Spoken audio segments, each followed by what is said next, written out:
What's up guys, today I'm making a video for all the people that are looking to get in shape but are not really thrilled to pay a monthly subscription to the gym, or that just think the gym is kind of boring like I do.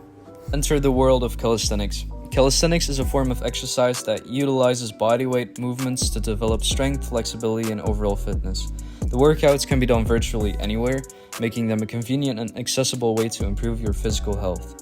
Both calisthenics and traditional weightlifting have their unique advantages. Like something I hear a lot of people say is that with calisthenics, you can't gain as much muscle as you can with gym, which is true, but only from a certain point onwards, I'd say. You won't be looking like Chris Bumstead, for example, but I mean, with calisthenics, you can still be stronger than 90% or even stronger than 90% of the people that go to the gym. Plus, something that calisthenics offers that weightlifting does not is impeccable body control. Think about it, holding yourself horizontal, defying gravity.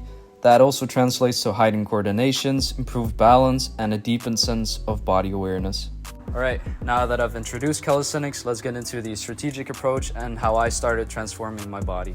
The first thing you gotta remember is to have realistic goals. Attempting advanced moves before mastering the basics can often lead to disappointment and even injuries. So start with manageable goals and slowly work your way up the ladder of complexity. Now, before any workout, we will want to warm up. A good warm-up gets your blood pumping, loosens up your muscles, and prepares your joints. Try to incorporate dynamic stretches like leg swings, arm circles, and light cardio. I also want to talk about the holy grail of safe and effective calisthenics, which is proper form. Maintaining proper form ensures you're targeting the right muscles and minimizing unnecessary strain on your joints. Right, now that we've warmed up, we can jump into it. So like I mentioned before, for beginners, we want to start with the fundamentals. This is the most important part of your whole journey. This is where everything will be built upon, so make sure that it's done right. Also, before we start, I'd like to inform you about my Introduction to Calisthenics program that I'm releasing once this video is out. But more on that later in the video. Okay, so let's start with the best beginner pushing exercises. With these, we're mainly targeting the chest, the triceps, and the shoulders. The first essential one is the push-up. Everyone knows what a push-up is. You can vary it up like the wide push-ups to target the chest more, whilst diamond push-ups will target the triceps more. If you struggle with push-ups, no problem. You can modify it by putting your hands on an elevated surface. This way you will have to push up less weight. Another way to make it easier is to opt for knee push-ups. Do these for a while and slowly work your way up to normal push-ups. On the opposite, if you want to make them harder, you can do decline push-ups. Instead of putting your hands on an elevated surface, you put your feet up. Dips come next. There are two kinds, bench dips and parallel bar dips. Bench dips primarily target the triceps, whilst bar dips also engage the triceps significantly, but they also involve the chest and shoulders as stabilizers. This makes bar dips a more compound movement that targets multiple muscle groups. If bar dips are too difficult in the beginning, start with the negative or eccentric movement. You want to start at the top and come down as slow and controlled as possible. Same with bench dips. If they're too hard, you can bend your knees so that you have to push up less weight. If you really want to target the triceps, tricep extensions or skull crushers are your ticket. The lower your hand placement, the more intense it becomes, so slowly work your way lower and lower. If you want to get that Dorito body-shaped figure, you're also going to have to work on your shoulders. Let's begin with the Pike Hold, an introduction to the handstand world. First, do it on the ground, then elevate yourself and eventually conquer the wall. Also, don't forget the pike push-ups, a building block for the handstand push-ups.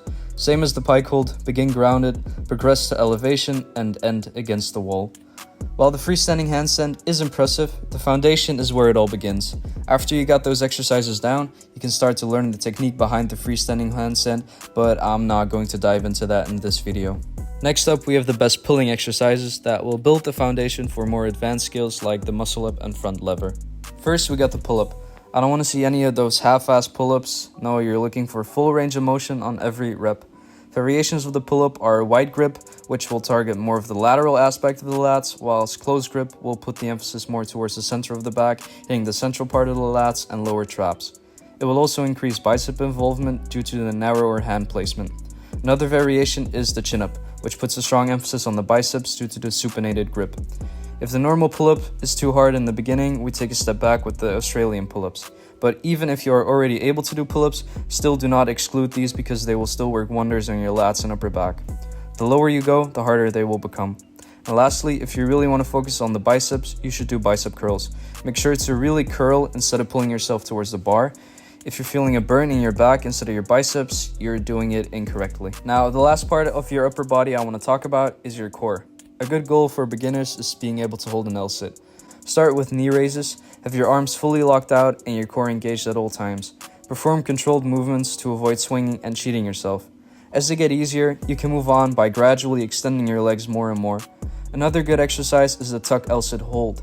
Same thing, gradually extend the legs more and more.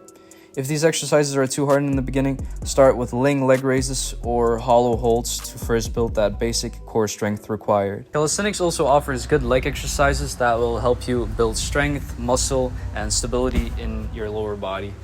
Some effective leg exercises to include in your routine should be jump squats.